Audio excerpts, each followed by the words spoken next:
नहीं, fourth feature के आगे तक ही पढ़ लिया था, नॉमिनेशन भी हो गया, डिस्प्यूट्स, एप्लीकेशन ऑफ ग्रेचुइटी, ये सब चीजें, बिलेटेड एप्लीकेशन, ये सब चीजें पढ़नी है आज, ठीक है।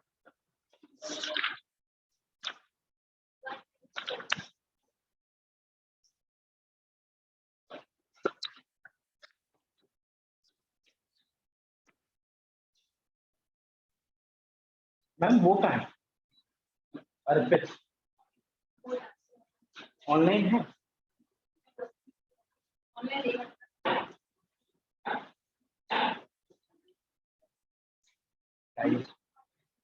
हो गया, ये गेट बंद कर दो, अच्छा ही लग रहा।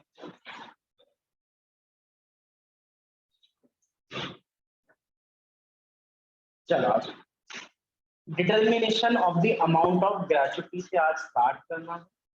इसके पहले तक अगर कुछ नहीं बन रहा हो तो पूछ ले, एक बार रीड करके देख लेते हैं क्या क्या चीजें हैं। मार्क करते जाना, इतना इंपॉर्टेंट पॉइंट है नहीं ऑल दो। देखो, section 7 prescribe the procedure for determination of the amount of gratuity. The gratuity becomes payable, the employer shall, whether the employee has made application or not, determine the amount of gratuity। तो पहला point वहां पर लिखो, it is the duty of employer, book में it is the, इतना important नहीं है, it is the duty of employer to determine the amount of gratuity. Durga लिखो, नहीं लिखते बन रहा, मत लिखो, अच्छा रहने दो, अच्छा रहने दो, नहीं रहने दो, तुम लिखोगे तो कोई नहीं लिखेगा फिर। अच्छा हंस तो रो क्यों रही है? BTS की कसम है मुझे sir. It is the duty of employer to determine the amount of gratuity when it becomes payable. When it becomes payable.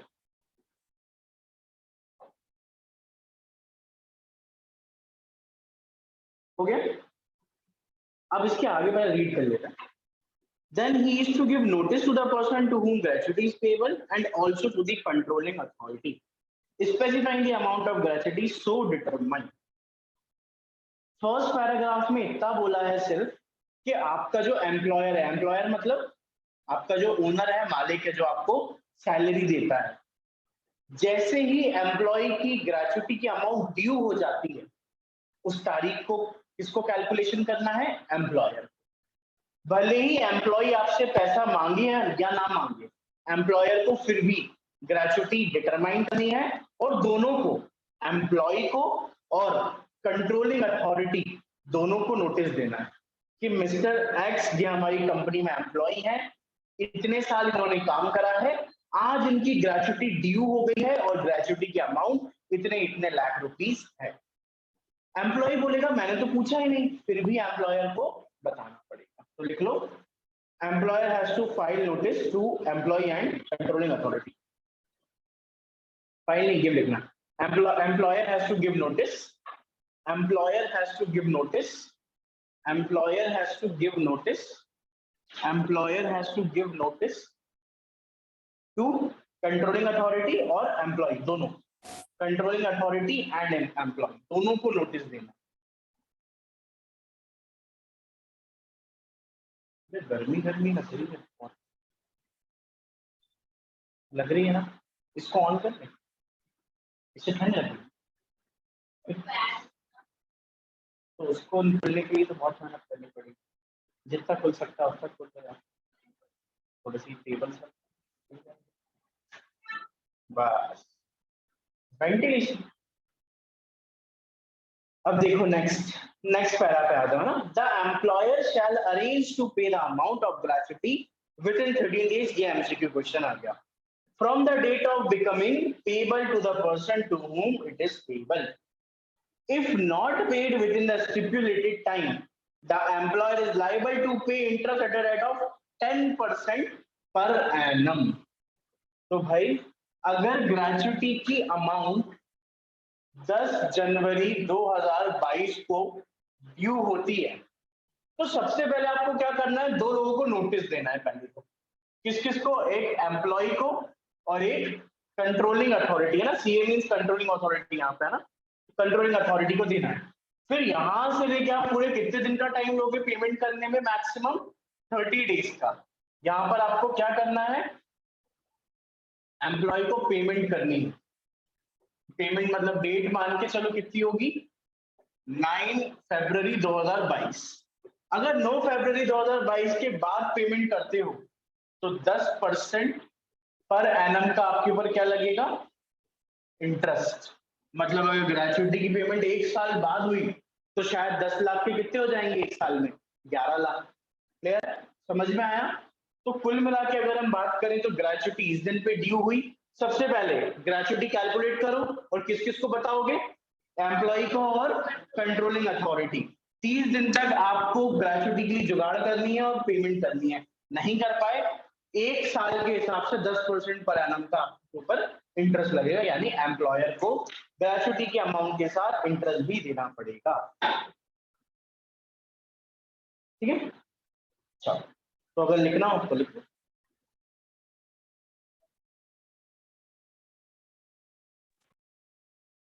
Payment 30 days पे करनी है, पेमेंट ऑफ ग्रेचुइटी 30 डेज, और अगर लेट होते हो more than 30 days 10% per annum का interest. ये चीज याद रखना, ये इंपॉर्टेंट है। सेकंड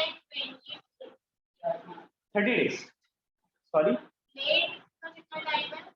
30 दिन। ये 10 तारीख को आपने कैलकुलेट करी है, और उस दिन थोड़ी पैसे आ जाएंगे। 30 दिन तक आप पैसे निकालो, ढूंढो और दे दो। 30 दिन में पैसे नहीं दे पाए, उसके बाद 10% पर एनम इंटरेस्ट। ठीक है, चलो आ जाओ। अब नेक्स्ट टॉपिक आ जाओ, dispute. Section 7(4) provides that if there is a dispute as to amount of gratuity payable to the employee, the employer shall deposit the gratuity with controlling authority. Controlling authority shall, after due inquiry and after giving the parties a dispute reasonable opportunity to be heard, determine the amount of gratuity payable to an employee. If a result of inquiry amount of excess of the amount deposited by employer, the controlling authority directs the employer to pay the excess amount deposited by him. Then the controlling authority shall pay the amount of deposit to applicant where he is in the employee or applicant nominee वगैरह वगैरह। तो देखो भाई क्या हुआ, employ और employer के बीच में लड़ाई हो गई। एम्प्लॉयर कह रहा है कि ग्रेचुइटी की अमाउंट है 10 लाख, और आपका एम्प्लॉय कह रहा है कि ग्रेचुइटी की अमाउंट है 12 लाख। दोनों ने अपना अपना कैलकुलेशन लगाया। एम्प्लॉयर कह रहा है 10 लाख रुपए लेकर चले जाओ, एम्प्लॉय कह रहा है 12 लाख के बिना मैं 1 रुपए भी नहीं दूंगा, या तो पूरे 12 दो या कुछ मत दो। तो एम्प्लॉयर और एम्प्लॉय का ये डिस्प्यूट सॉल्व नहीं हो रहा था, तो एम्प्लॉयर ने 10 लाख रुपए किसके खाते में डाल दिए, कंट्रोलिंग अथॉरिटी के, और उससे कहा कि भाई मेरा कैलकुलेशन के हिसाब से मुझे 10 लाख रुपए देने हैं, और एम्प्लॉय ने क्या बोला, मेरे कैलकुलेशन के हिसाब से मुझे 12 लाख रुपए मिलने चाहिए। अब डिस्प्यूट सॉल्व जब तक नहीं होगा, जब तक ग्रेचुइटी कौन रखेगा, कंट्रोलिंग अथॉरिटी। जैसे ही डिस्प्यूट सॉल्व होता है, जो भी अमाउंट बन रही होगी, 12 लाख बन रही है तो एम्प्लॉयर से बनेंगे 2 लाख और दो भैया, और 12 लाख रुपए किसको मिल जाएंगे, एम्प्लॉय को। 8 लाख बन रही है तो 8 लाख रुपए लेकर एम्प्लॉय को दे दो, और 2 लाख रुपए वापस एम्प्लॉयर को दे दो। इसके लिए जो भी फीस चार्ज होगी उसका खर्चा एम्प्लॉय और एम्प्लॉयर मिलकर, मतलब ऐसे एम्प्लॉयर झेलेगा। क्लियर है, चलो तो उसमें लिख लो, if there is any dispute, नहीं ऐसा मत लिखो, employer shall deposit gratuity, employer shall deposit gratuity to CA, controlling authority. Employer shall deposit gratuity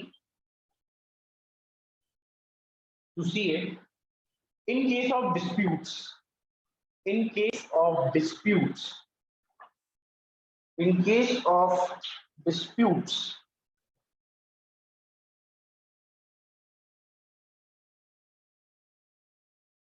if deposit, दूसरा पॉइंट लिखो, if deposited amount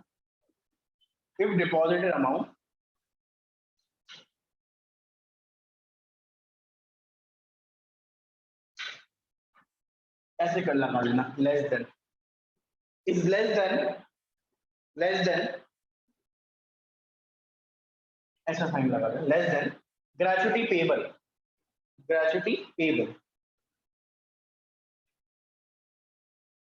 employer has to pay, employer has to pay, employer has to pay excess amount, excess amount.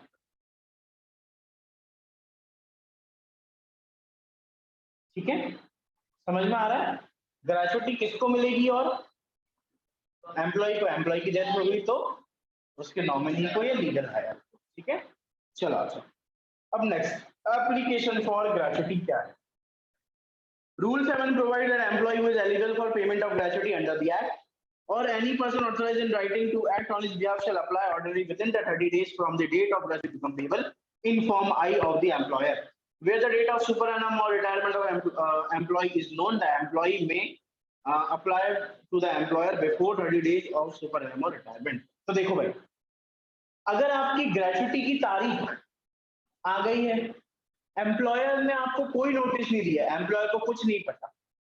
ऊपर वाले case में क्या हो रहा था, due date per employer अपनी इच्छा से क्या कर रहा था, ग्रेचुटी निकाल रहा था और 30 दिन में दे भी रहा था।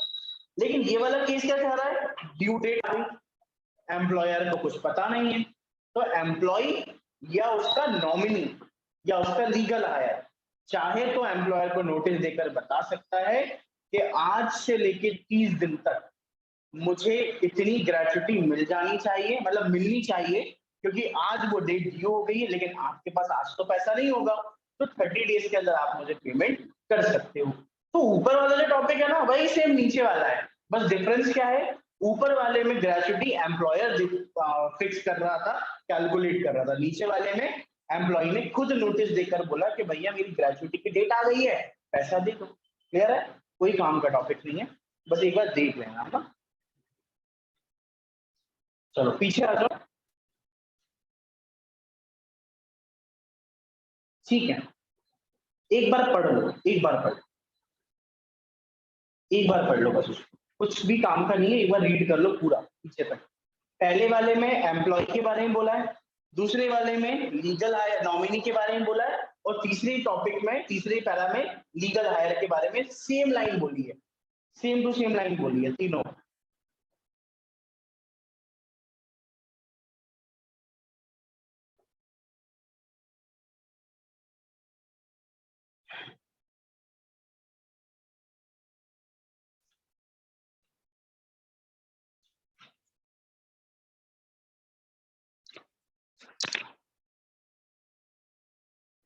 एक बार रीड करो। फोर्थ पॉइंट जो है उसमें ये बोला गया है कि एक्ट के आने से पहले अगर ऐसा कुछ होता है तो क्या होगा।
चलें आगे।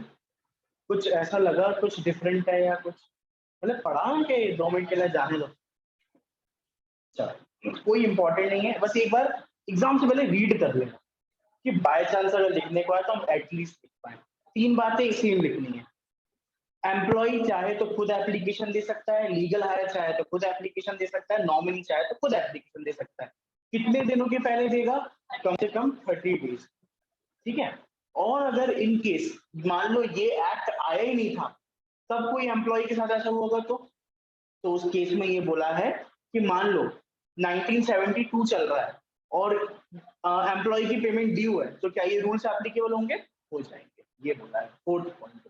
तो 4th पॉइंट इररिलेवेंट है क्योंकि अभी 1972 खत्म हुए, कम से कम 50 साल तो हो गए, अब थोड़ी हम इतनी पीछे जाएंगे, इसलिए ये इररिलेवेंट पॉइंट है, लेकिन हटाया नहीं क्योंकि एक्ट थोड़ा सा खराब हो जाता है। ठीक है।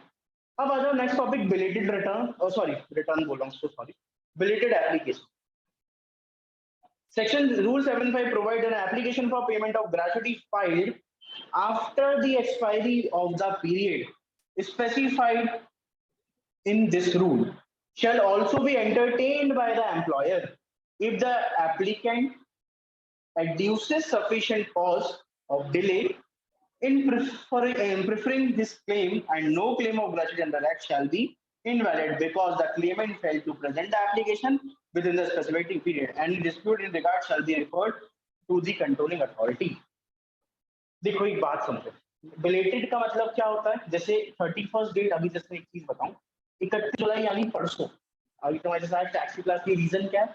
31 तारीख को रिटर्न बना रहा है ना। मैं जैसे कल की बताऊं, कल मैं 11:30 बजे रात को घर पहुंचा, रात भर मतलब 11:30 तक, 6 बजे मतलब कल ऐसे पता क्या एक आया सर रिटर्न, 6 तो बहुत कम बोल रहा हूँ, 17 से 18 सेकंड में रिटर्न कंप्लीट, 17 से 18 सेकंड में रिटर्न कंप्लीट है। अनदेखते के लिए जो मन करे भर दो क्योंकि रिवाइज हो जाती है, ठीक है, बस भर जाए तो इंसान की पेनल्टी ना। अब कुछ लोग ऐसे होते हैं जो रिटर्न को भरना टाइम पर भूल जाते हैं, तो उन लोगों के लिए आती है बिलेटेड रिटर्न। वो ऐसे लोग जो टाइम पर 31 जुलाई के पहले अपना इनकम टैक्स नहीं भर पाए, उनको 5,000 और 10,000 की पेनल्टी के साथ अपना रिटर्न भरना पड़ता है। क्लियर? यहां पर बोला गया है एम्प्लॉय की ड्यूटी बनती है, ऊपर वाले पॉइंट के अकॉर्डिंग एम्प्लॉय की ड्यूटी बनती है कि एम्प्लॉयर को नोटिस दे दें कि आप मेरी ग्रेचुटी का टाइम आ गया है, मेरी ग्रेचुटी पे कर दो। अब यहाँ पे एक चीज सोचो, रिटर्न भरना अपनी ड्यूटी है, इनकम टैक्स रिटर्न भरना अपनी ड्यूटी है, लेकिन ग्रेचुटी मिलना अपना राइट है। तो ठीक है ना यार, अपना राइट 10 दिन बाद ले लिया, 1 साल बाद ले लिया, कोई दिक्कत है क्या? नहीं है। तो इन दैट सिनेरियो अगर एम्प्लॉय बिलेटेड एप्लीकेशन भी देता है ना, तो उसके ऊपर कोई पेनल्टी, कोई भी चार्जेस नहीं है। ये चीज क्लियर है? चलो तो लिख लो इसमें, employ can apply for belated return, employee can apply for belated application showing sufficient cause of delay, showing sufficient cause of delay, showing sufficient cause of delay, showing sufficient cause of delay, showing sufficient cause of delay, showing sufficient cause of delay. So showing sufficient cause of delay हो गया। चलो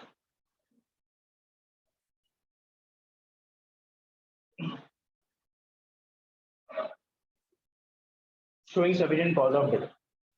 next आता है notice of payment of gratuity में क्या लिखा है? With in 15 days of the receipt of application, the payment of for the payment of gratuity, the employer shall, if the claim found is admissible and verification, issue a notice of L to the applicant employee, nominally the case may be specifying the amount of gratuity payable, fixing the date not later than the 13 days after the date of receipt of application, or if the claim of gratuity।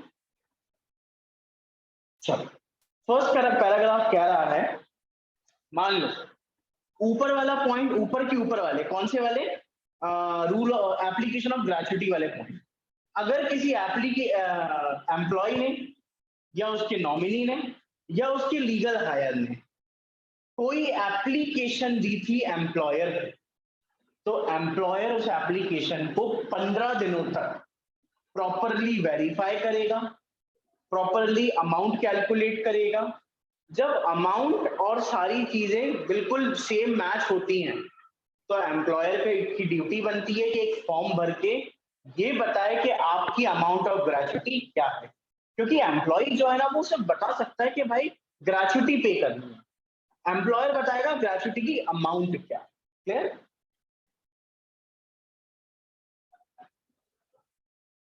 आगे आ जाओ।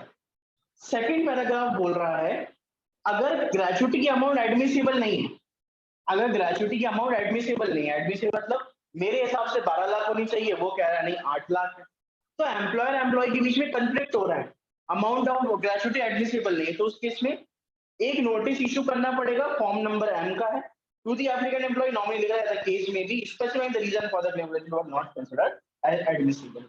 तो दो बातें, अगर employ ने employer को notice भेजा है तो दो चीजें होंगी, या तो आपकी एप्लीकेशन एक्सेप्ट करी जाएगी या तो रिजेक्ट करी जाएगी। एक्सेप्ट कर ली है तो एम्प्लॉयर कहेगा आपने जो अमाउंट देखी थी वो सही थी और मैं इतने दिनों में आपको अमाउंट पे कर दूंगा। अगर अमाउंट जो है वो गलत है पूरे वेरिफिकेशन के बाद, तो एक नोटिस में मैं ये बोलूंगा कि आपकी अमाउंट जो है वो गलत है और मेरे हिसाब से अमाउंट ये होनी चाहिए। सिंपल सा टॉपिक, क्लियर है? बाकी कोई काम का ये नहीं। चलो नेक्स्ट आ जाओ, लिखना नहीं, कुछ लिखने लायक नहीं। In case of payment of gratuity is due to be made by employer, made in the office, employer's office.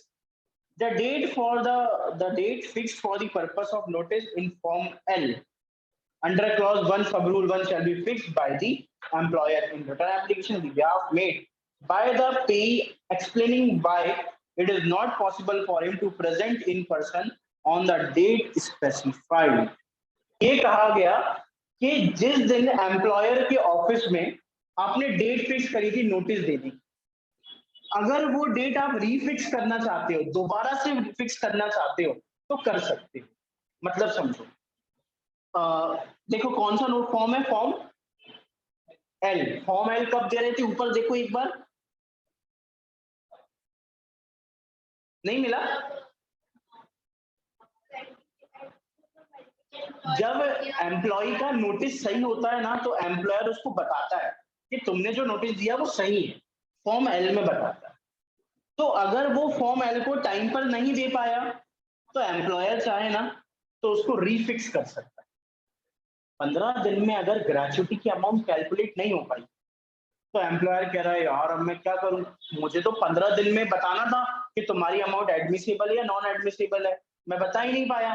तो in that situation employer return confirmation देगा कि अभी मैं ग्रेच्युटी की अमाउंट को कैलकुलेट नहीं कर पाया तो मुझे एक्स्ट्रा टाइम चाहिए उसको कैलकुलेट करने के लिए, तो मुझे फॉर्म एल साइन करके तुम्हें देना था बट मैं अभी नहीं दे पाऊंगा। सिंपल, क्लियर है? चलो next. If the claimant for gratuity is a nominee or legal heir, the employer may ask for a witness evidence to be deemed relevant for establishing the identity maintained of office. अगर employ का कोई nominee या legal higher बोलता है मुझे claim चाहिए तो employer बोलेगा पहले किसको लेकर आओ। क्या लिखा है उसमें? विटनेस। विटनेस मतलब नहीं पता, गवाह, इन हिंदी गवाह। घर की रजिस्ट्री करवाने जाओगे तो दो गवाह लगते हैं, आजू बाजू में जिस किसी को भी खड़ा कर दो तो गवाह बन जाते हैं। तो सेम ऐसे ही अगर नॉमिनी को अपना पैसा चाहिए क्योंकि वो एम्प्लॉय तो है नहीं कि अपन उसको झट से पहचान लेंगे, तो उसके लिए आपको गवाह की जरूरत पड़ेगी, तभी जाके आपका फॉर्म एल साइन होगा, नहीं तो वो भी नहीं। चलो अब देखो नेक्स्ट फोर्थ पॉइंट बोला है नोटिस एलओएम सबमिट कैसे करोगे सर? रजिस्टर्ड पोस्ट से, देखो नीचे लिखा हुआ है, मिल गया? एम्प्लॉयर को या तो फॉर्म एल भेजना पड़ेगा अगर वो एप्लीकेशन अप्रूव कर देगा, या फॉर्म एम भेजना पड़ेगा जब वो उसकी एप्लीकेशन को रिजेक्ट कर देगा। तो कहां से भेजोगे एल और एम? रजिस्टर्ड पोस्ट से भेजो या फिर उसके घर तक देने का। ठीक है, चलो अब आ जाओ next, mode of service of notice. Rule 5 provide that a notice LM shall be serve by either by the personal, वही बात फिर से आ गई दोबारा, सेम टू सेम लाइन लिखी होगी अगर ध्यान से देखोगे तो। क्लियर? तो देखो भाई, या तो पर्सनल सर्विस मतलब क्या होता है, घर जाओ खुद जाओ, अगर आप उसके नहीं जाना चाहते रजिस्टर्ड पोस्ट से भेज दो। रजिस्टर्ड पोस्ट यानी भारत डाक, रेड कलर का जो भारतीय डाक होता है वहां पे दे दो, वो लोग जाकर भेज देंगे। दोनों में से जो करना चाहते हो कर सकते हो। अब आ जाओ नेक्स्ट, ये इंपॉर्टेंट है, mode of cash, sorry mode of payment. लिख लो, कॉपी में लिख लो, ये इंपॉर्टेंट है।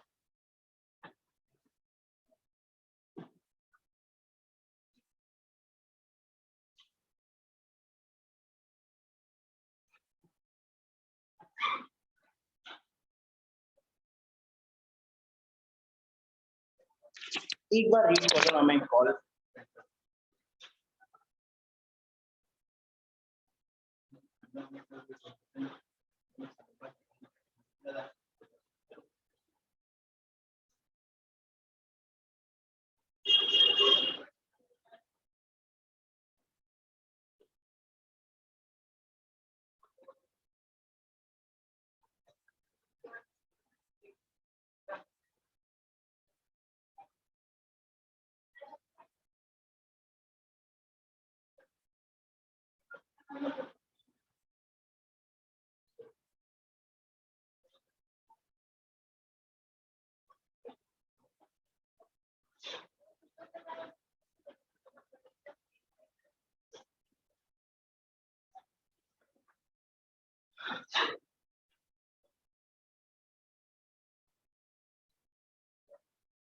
चलो,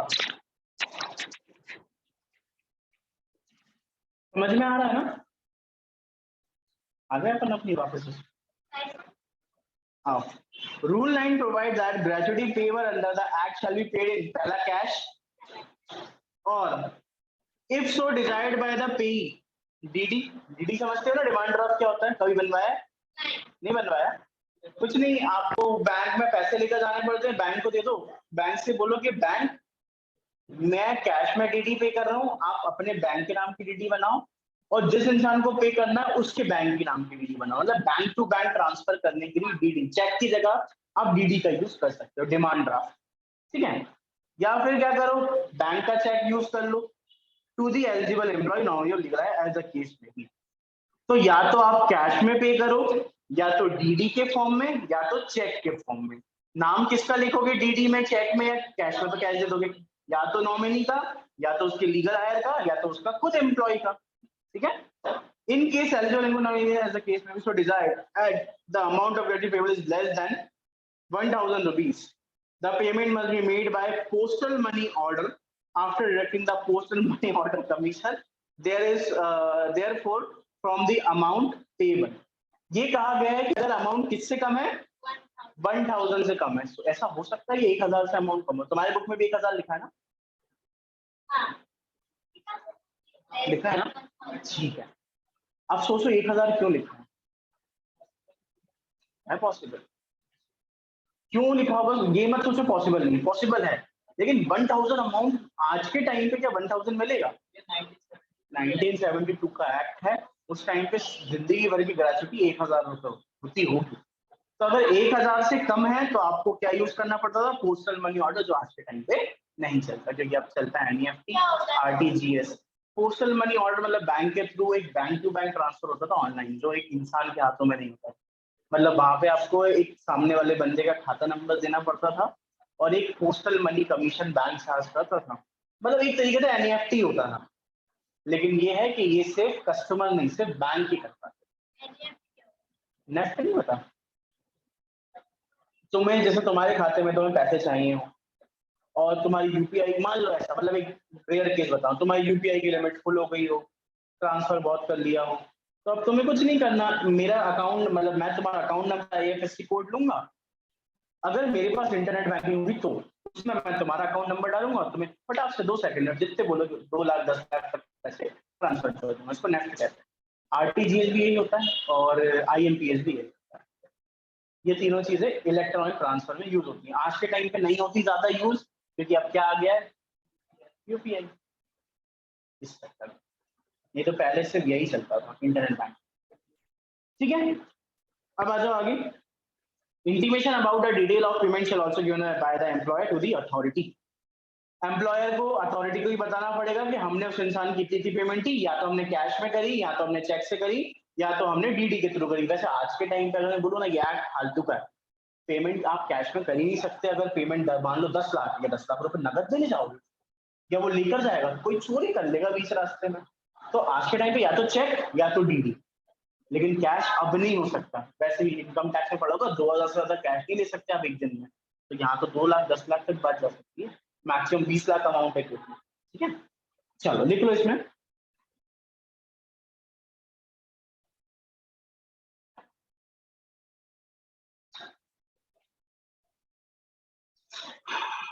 gratuity shall be paid in 3 point. Gratuity shall be paid in 3 points में answer. Gratuity shall be paid in 3 answer, sorry 3 points. Cash, DD और cheque. Cash या तो डीडी या तो चेक, या तो कैश या तो डीडी या तो चेक।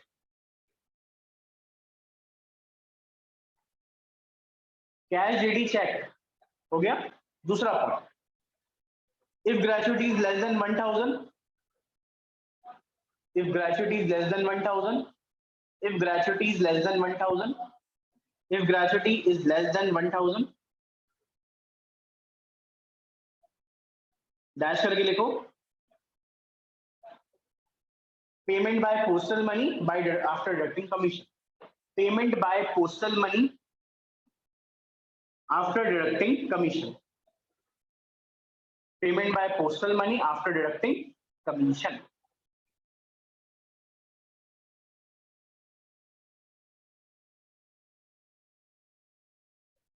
तीसरा point, employer has to intimate to controlling authority. Employer has to intimate to the controlling authority. Intimate to the controlling authority. Intimate to the controlling authority. Last point, if nominee is a minor, if nominee is a minor,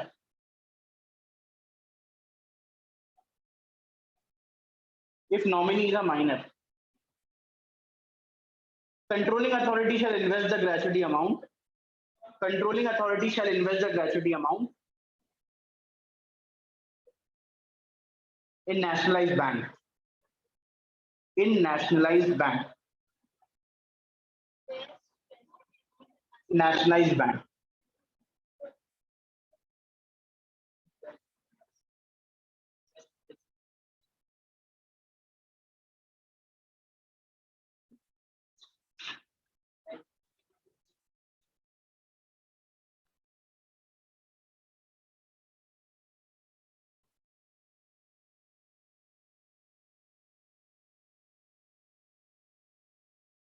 हो गया, last point समझ में आया। अगर minor है, मतलब कोई nominee है, 18 इयर्स की कम एज का है, उसके पेरेंट्स की कोई ग्रेचुटी थी, तो यार 18 साल से कम उम्र के बच्चे को दे दोगे तो पता नहीं क्या कर देगा वो पैसों का। तो लॉ ने कहा कि ये पैसा आप नॉमिनी को मत दो, क्योंकि भाई क्या पता उसकी जो भी गार्जियंस हो, जो भी हो, तो उस पर गलत यूज कर ले, कुछ भी हो सकता है, नॉमिनी गलत यूज कर ले। तो जब तक वो इंसान 18 साल का नहीं होता था ना, तब तक वो पैसा कौन रखेगा? Controlling authority. लेकिन कंट्रोलिंग अथॉरिटी अपने पास रखेगी तो कुछ तो बढ़ना ही नहीं है। तो कंट्रोलिंग अथॉरिटी क्या देगी? उसको किसी या तो शेड्यूल बैंक के फिक्स डिपॉजिट में डाल देगी, या उसको सेविंग अकाउंट में डाल देगी। मोस्टली एफडी में डालेगा, क्योंकि इंटरेस्ट रेट थोड़ा सा ज्यादा होगा। और बैंक ऐसा नहीं कि पंजाब सिंध बैंक है ना, यूको बैंक, हर यूको बैंक अच्छा है, कोई भी अजीब सा नहीं, यूनियन भी अच्छा है, कोई अनफंड बैंक में नहीं डाल रहा है। ठीक है, बैंक मतलब नेशनलाइज। कौन से बैंक नेशनलाइज होती है? SBI, Punjab national bank, central bank, इन सब बैंक। ठीक है, चलो अब लास्ट नेक्स्ट टॉपिक देख लो। भाई बुक में लिख लेना, इंपॉर्टेंट है, लेकिन बुक में लिख रहा बहुत जगह लिखनी है। एप्लीकेशन फॉर डायरेक्शन, नहीं ऐसा कुछ नहीं, वो तो कुछ सिंपल है। रूल 10 नीचे दिया ना पैरा, ये इंपॉर्टेंट है। Rule 10 provide that if the employer refuse to accept nomination, entertain an application of gratuity, reject the eligibility of gratuity, indicate less amount than eligible amount, phase 2 issue notice. कुल मिलाकर ये बोला गया है कि अगर आप ग्रेचुटी की अमाउंट जो है एम्प्लॉयर देने से मना कर रहा है, नॉमिनी को भगा दिया कि आप कौन हो, जाओ यहाँ से, या फिर मांगा 10 लाख, अमाउंट 10 लाख हुई थी, दे 6 लाख रुपए दी। कुल मिला के एम्प्लॉयर ने एम्प्लॉय को जो सही मायनों में ग्रेचुटी देनी चाहिए थी, या तो वो दी ही नहीं, या तो वो कम दी, या तो उसके नॉमिनी को भगा दिया वहां से। अगर कोई भी ऐसा केस होता है तो आपका एम्प्लॉय क्या क्या कर सकता है, तो ये दिया हुआ है नीचे देखो। The eligible person to receive gratuity में file an application in form number and within 90 days from the date of occurrence of the cause to the controlling authority for the issue of direction to the employer. Additional copies are signed along with the application for the positioning the same to the opposite parties. If the said application is filed after the limitation period of 90 days, the control authority may admit the application on sufficient cause. The application shall be submitted to the control authority and the person must send through the registered post acknowledgement with them. तो सुनो भैया, बिल्कुल ध्यान से सुनो। अगर employ को उसका पैसा नहीं मिला, या एम्प्लॉय के नॉमिनी को उसका पैसा नहीं मिला, या उसको पूरा पैसा नहीं मिला ग्रेचुटी का, तो जिस दिन आपको वहां से भगाया था, जिस दिन आपको कम पैसा दिया था, उस तारीख से, देखो एक चीज समझना,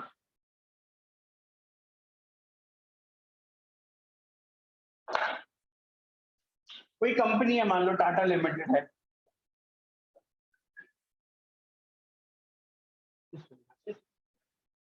तो टाटा लिमिटेड क्या करेगी, यहाँ पे आपकी ग्रेचुटी को कैलकुलेट करेगी, कैलकुलेशन ऑफ ग्रेचुटी। मान लो तारीख है 1 जनवरी 2022, कितने दिन में ग्रेचुटी की पेमेंट करनी है, 30 डेज तक, तो पेमेंट ऑफ ग्रेचुटी 30 दिन हो गए हैं, तो 30th ऑफ जनवरी 2022 को पेमेंट करनी।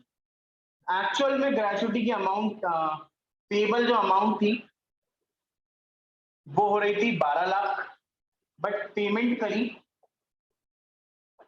7 लाख रुपए। क्लियर? तो कितना डिफरेंस बचा, 5 लाख का डिफरेंस है। अब एम्प्लॉय क्या बोलेगा, भाई 5 लाख रुपए कम है, तो अब एम्प्लॉय को नोटिस देना है कंट्रोलिंग अथॉरिटी को 90 डेज के अंदर। अब सोचो 90 डेज यहां से काउंट होनी चाहिए, यहां से, जहां पर उसको पेमेंट मिल रही है। क्यों? क्योंकि उससे पहले तो उसको भी नहीं पता था ना कि उसको पूरे 12 लाख मिलेंगे कि 7 लाख, इसलिए यहां से हम लोग कैलकुलेट करेंगे पूरे कितने दिन, 90 डेज। अब 90 डेज कैलकुलेट करने के लिए देख लो भाई, 28 फरवरी 28 दिन, 31 मार्च कितने हो गए, 30 अप्रैल, 1 मई 2022 तक आपको क्या करना है, file notice to controlling authority. किस किस फॉर्म नंबर में, इन फॉर्म एंड, इतने दिन में करना। मान लो आगे कहानी बढ़ाते हैं, अगर वो इफ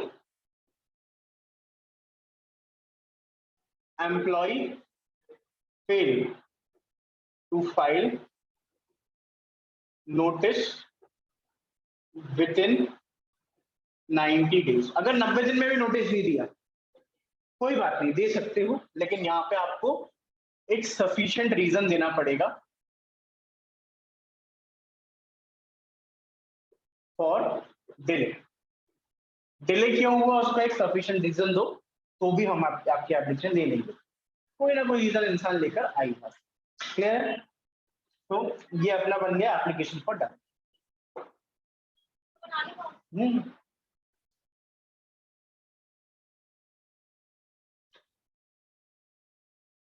घटिया सा चैप्टर लग रहा है मुझे, फैक्ट्री एक्ट इससे अच्छा था,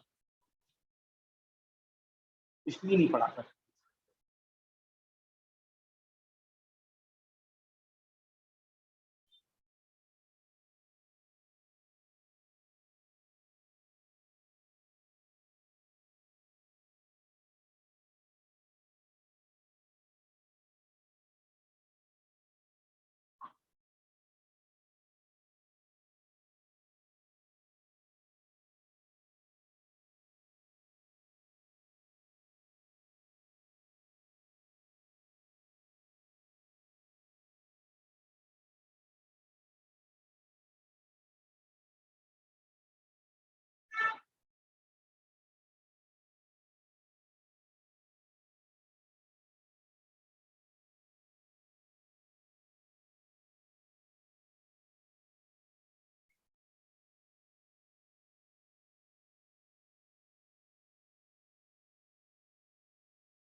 हो गया?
हो गया?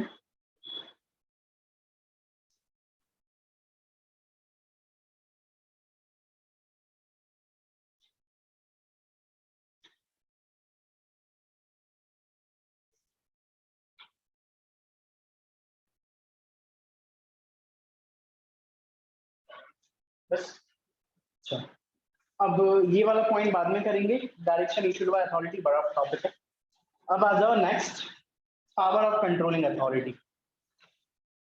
For a purpose of conducting an inquiry in the controlling authority shall have the same power as are vested in the courts while trying a suit under a C code C, ये कौन सा है, CCP code of civil, बस CPC है वो under लिखा है, code of civil procedure 1908 in respect of following matters. पहला, enforcing the attendance for any person examining him on oath, requiring the discovery of production of document, receiving evidence on affidavit, issuing commission for examination of witness।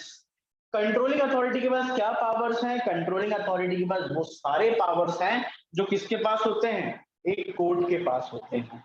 Clear? जो powers आपने courts के देखे हैं वो सारे powers जो है वो किसके पास है? आपके कंट्रोलिंग अथॉरिटी के पास।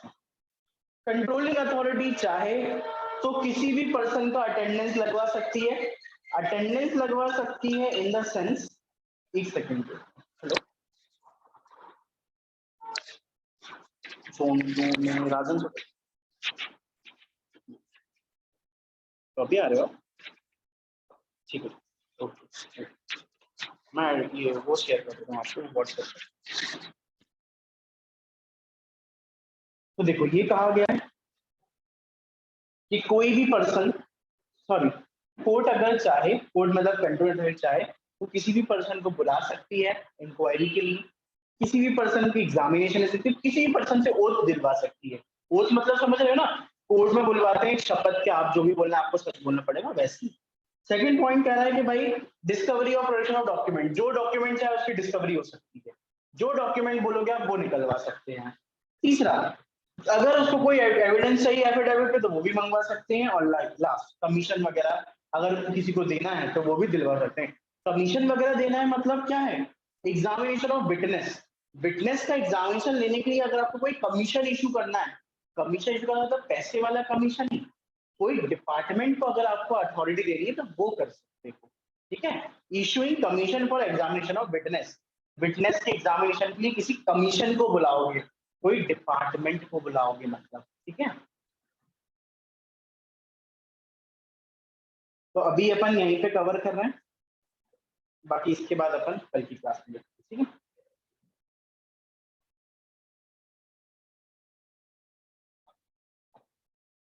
चलो थैंक यू।